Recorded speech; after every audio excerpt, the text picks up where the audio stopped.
9-10 मुहर्रम की दरमियानी रात अमर बिन साद इमाम अली मकाम के खेमे में आया और आके कहने लगा, हुसैन बातें दो ही हैं, अब यजीद और उबैदुल्ला इब्न ज़ियाद और दीगर कोई और बात सुनने को तैयार नहीं होते, दो ही बातें हैं, या आपको बैत करनी है या जंग करनी है। तो इमाम अली मकाम फरमाने लगे कि मुझे एक रात की मोहलत दे दो, एक रात की मोहलत, सवेरे बताऊंगा क्या करना है। 9-10 की दरमियानी रात अमर बिन साद ने कहा ठीक है, मैं सवेरे आ जाऊंगा।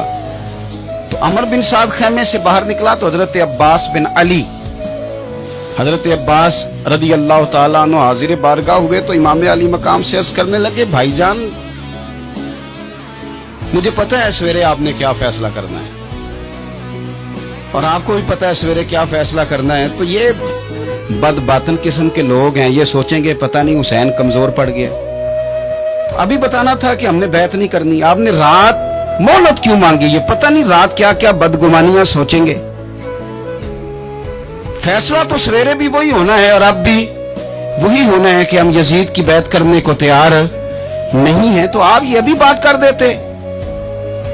तो इमाम हुसैन फरमाने लगे, अब्बास तेरा क्या ख्याल है, मैंने सोचने के लिए टाइम लिया है, तेरा क्या ख्याल है कि मैंने कोई नए राह तलाश करनी है, कोई मुझे और किसी फौज के पहुंच जाने की उम्मीद है।